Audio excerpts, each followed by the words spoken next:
lovely people, my name is Emma and today I'm doing my October reading wrap up. So I read a lot of books in October, but more specifically I listened to a lot of books in October. For some reason I really wasn't in the mood to sit down and physically read, so this is probably the highest percentage of audiobooks to like physical print books I've ever had in a wrap up. I normally average anywhere between like 15 to 20 hours worth of audio play on Audible, and this month I clocked in at 53 hours worth of listening time. So I'm not too sure why. I think it was a combination of some vision migraines, work going a bit crazy, and then just getting into the habit of it. But I've been really enjoying just listening to audiobooks this month.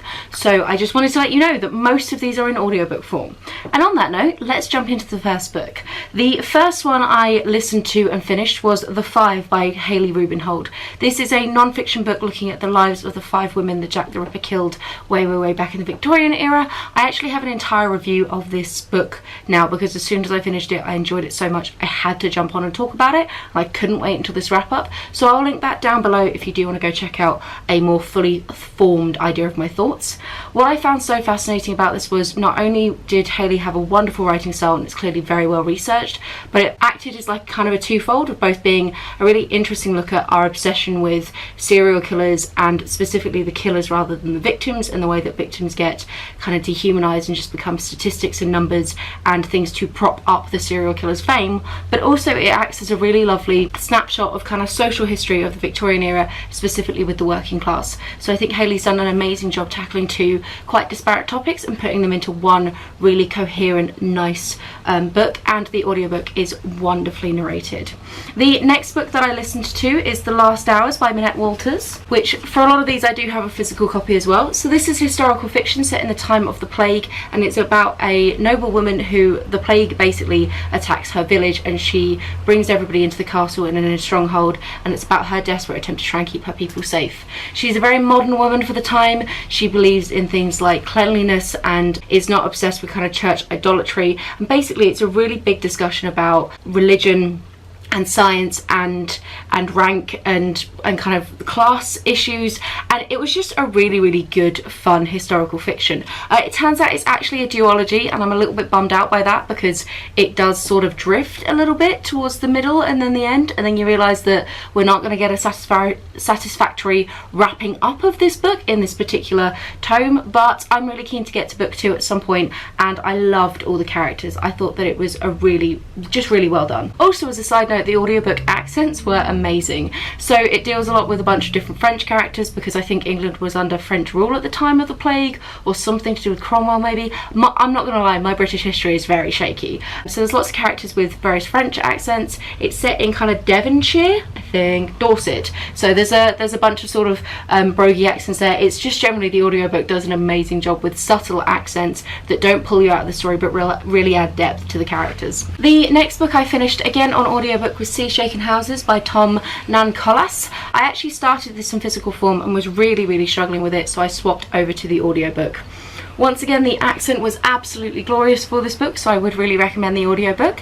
This is a non-fiction looking specifically at rock lighthouses, both their history and their architecture and all their engineering. And a rock lighthouse is one that is literally, as the name suggests, on a rock in the sea. Like off the coast, cannot walk up to it, need a boat or a helicopter, not connected to the mainland in the slightest. So that made it very interesting, because obviously there are a lot of different challenges faced when dealing with those kind of lighthouses to the standard ones that we see on like cliffs. What I will say about this book is it's a little long-winded and repetitive in places, and it does a lot of the what I would call like self-insertion fiction, where the author talks a lot about their journey writing the book and their personal connection with the subject matter, and I don't personally like that feature in non-fiction particularly, and I thought it was quite heavy-handed with how it was dealt with in this book.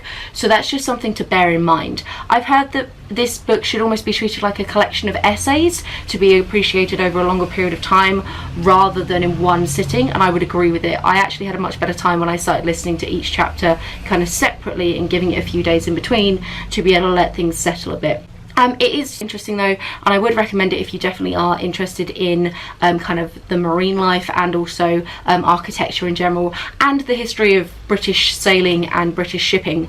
It covers a lot of that too. Then I listened to The Sign of Four by Sir Arthur Conan Doyle. This one I downloaded the entire Sherlock collection from Audible, narrated by Stephen Fryer, and it is fantastic. I would really recommend getting it. So I actually have all of the Sherlock Holmes books now all in one, but I listened to this one specifically. This is now my third Sherlock Holmes book in quite a short period of time, and I am just absolutely loving them. I think this might be my favourite.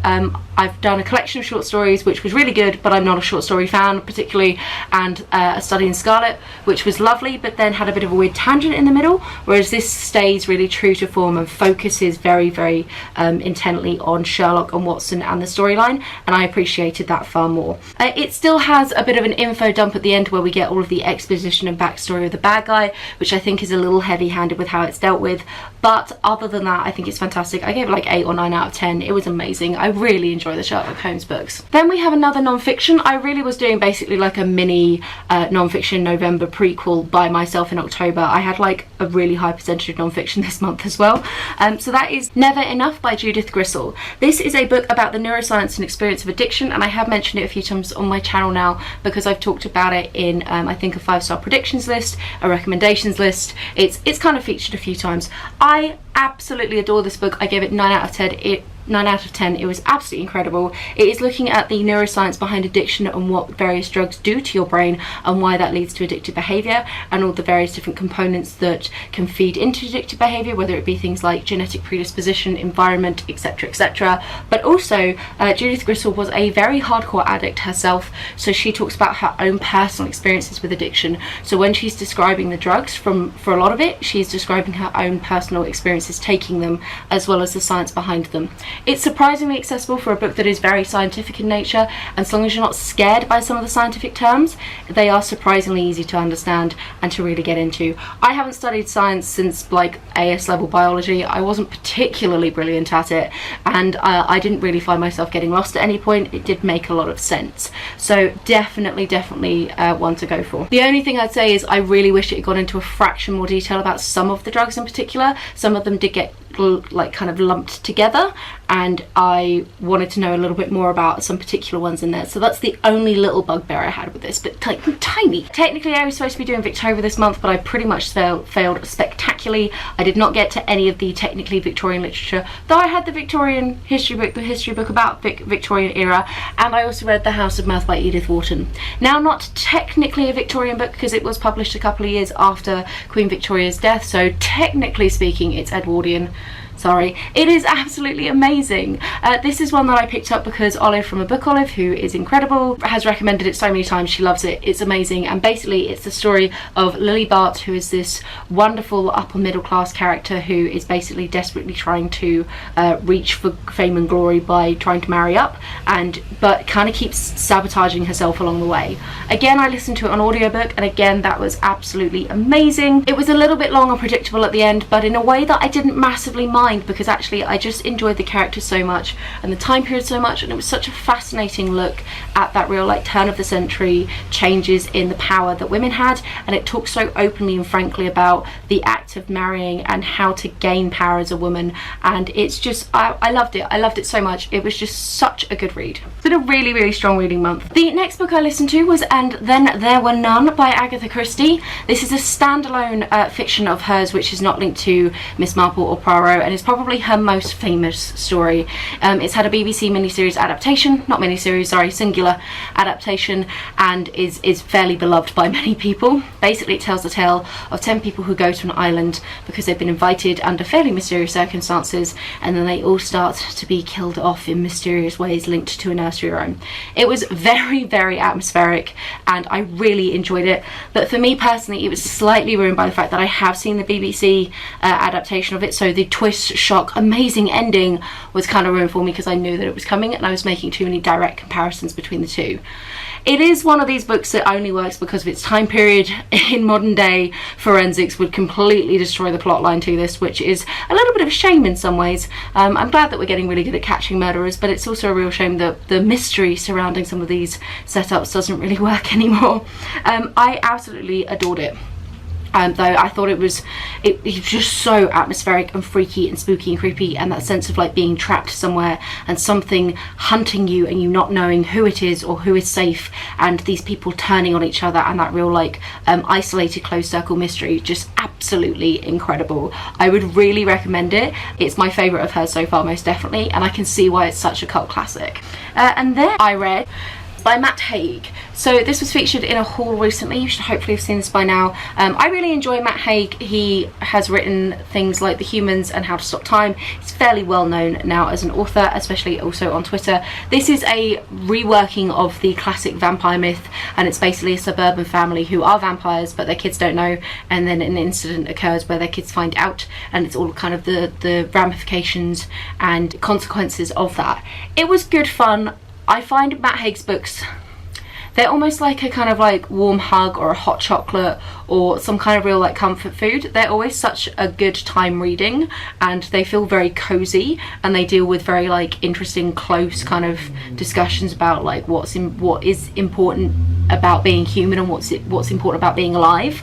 But they're never going to be like favourites of mine. They never quite hit the mark of that like, yes, that's exactly what I'm looking for in a book, but they definitely have a time and a place in my reading, and I really, really appreciate them for that. I would say I think now Matt Hague has consistently hit the mark enough for me that I'd be confident to call him a favourite author, which is a big deal for me. I don't state favourite authors very often. So yeah, I'm really looking forward to reading more of his stuff, and I wanted to this year get to another Matt Hague, so I'm pleased that I have managed to. And it's really good fun. It's a lovely take on vampires. Then I read, or rather I listened to, the last audiobook that I listened to in the month of October is The Heart Goes Last by Margaret Atwood. This is a dystopian-ish fiction, because I don't know if she can write anything else, or I've not read anything else of hers. And basically it's in a world where everything's gone a bit to shit, and there's no jobs, and people are like living in their cars, and it's all very, very bad. And then this opportunity comes along to join a closed, like small knit society where you spend half your time living in a lovely suburban setting with a lovely job and everything's fine, and then you spend the other half of your time in prison. And the idea is that by like being able to share resources, so you like rotate with your kind of alternates with who's in your house, you can kind of double up on everything. And then also the prison creates jobs, so when you're in the prison you can be doing various manual labour jobs that will create products that then can go on and be sold. And also when you're not in prison, the prison itself creates jobs because you can be a guard and things like that. I was really hoping it was going to talk a bit more about that as an interaction, and maybe have a bit more of like the Milgram experiment, where the idea of like us versus them and authority corrupting, and sort of, I was kind of expecting that, and honestly it didn't do that. It didn't really play into it. I enjoyed it in the sense that I think Margaret Atwood's writing is relatively good. Like her writing style is nice to read, but the plot itself just really didn't make any sense to me. It felt very messy. There was all sorts of stuff about like sex bots at one point. Like there's a crazy plot to do with like there's an affair that happens, and that's like a motivator for the next thing, and it's a bit of a conspiracy. At one point they're talking about nicking baby's blood because it's anti-aging. There's kind of an organ harvesting thing going on. Like nothing really connected in any meaningful way. She tried to go for a few like twists at the end that I just thought fell very flat, and honestly I just wasn't impressed by the entire thing. So whilst the actual like listening to it and having the words, they're put together very nicely, but the actual content itself just really didn't work for me, which is a real shame. Like I had such a strong October, and then the last two books that I read just plummeted, like were not good. So that was one of them, and then the other one that I really just didn't enjoy reading is Richard Matheson, I Am Legend. I bought this recently. This should have featured in my book haul, and I don't think it did. I think I forgot it, my bad. But this is one of the iconic vampire tales. This I think was published in about the 50s or 70s. 1954. There you go, 1954. It's been made into a movie with Will Smith, but the movie does not match up to the book particularly closely. And basically it's a guy who happens to be immune to the vampire plague, but everybody else in society has been taken over by them, and now he basically lives in a house and goes out during the day, kind of sustaining his life and going out and kind of trying to kill as many of them as he can. And then he spends his nights in his house with everything boarded up, just like hiding from them as they howl and shriek outside. There's a big shock twist ending that I won't ruin on here, but it's the thing that makes it slightly more interesting than the movie. But having said that, I didn't like the book. I didn't enjoy the reading experience. It's one where I can recognise its place in the canon of vampire and horror writing. I think it does, you know, it's got a quote on the front which is like the most clever and riveting vampire novel since Dracula, and I can see where that's coming from, that like it's a really cool idea.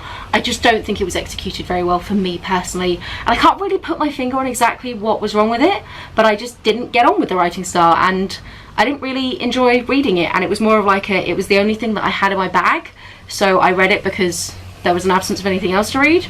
But I honestly think I might have just like DNF'd it had I not had that day where I had a chunk of time and very little else to do. It was when I was going and getting this new tattoo, which you can kind of see. We've expanded on the sleeve, and I was like, right, well, I'm bored and getting my arm done, and I'm here for like 7 hours, so I'll finish this. But I really don't think I would have bothered had it not been for that fact. And then the final one I do want to mention, which I haven't actually finished, and that's kind of why I want to mention it, is It's How the World Thinks, A Global History of Philosophy by Julian Baggini. This is featured on a few TBRs, and I did mention it in my October TBR, so I did want to kind of include it in here to say that I did get around to reading it, but I didn't enjoy it, so I am going to DNF it. Again, I actually started listening to this one on audiobook. I started physically reading it back in non-fiction November last year, and I can't put my finger on exactly why, but it's just not working for me. I'm not interested, it's not holding my attention, I don't want to come back to it. I started it at the very beginning of the month, got maybe 3 hours in, spread across like 2 weeks, and then just ignored it for 2 weeks straight, and I'm not going to pick it back up. I don't think there's anything particularly wrong with it. Reading some reviews, Julian Baggini maybe takes a bit of a surface level look at some of the kind of world history of philosophy, and can be putting a bit of Western ideals onto other cultures, and it can come across as a little bit ethnocentric, apparently. This is all just me reading other people's reviews. I don't know, I didn't finish the book, and I'm not from those cultures, so this is not me making a statement towards that. But I think maybe I can do a little bit better if I do want to approach Eastern philosophy, and I think maybe reading this guy's view of it might not be the best way to do it. I was hoping this might be an intro to the world, and then I'd find an area that I was interested in exploring further, but it's not resonating right now, so I'm just going to leave it. So that's it from me for this wrap up. A fairly good reading month, I'm really pleased with it, and of course we're now in non-fiction November, so woohoo, non-fiction galore. I just want to say a real quick shout out to Olive from A Book Olive, who has supported my channel recently by mentioning it in one of her videos, and has caused a huge spike in my subscribers and views. So hello to everybody new if you've managed to get to the end of this video. I hope you enjoy my content and stick around. Olive, thank you so much for your support. It's amazing, it means a lot to me. I was really hoping to maybe hit like 400 subscribers by the end of the year, and now I'm on 600, and I don't quite know when or how that happened, so that's insane and really cool, so thank you so much. I'm not really the kind of person who does specific videos to recognize particular landmarks, but if anybody were to want anything like that and had some ideas, chuck them in the comments down below, I guess. I don't really know. But yeah, I've got a huge filming day planned today. I've got loads of recommendations videos I want to get out, so I'm going to get going to do that. Have a wonderful reading week, and I will chat to you soon. Bye!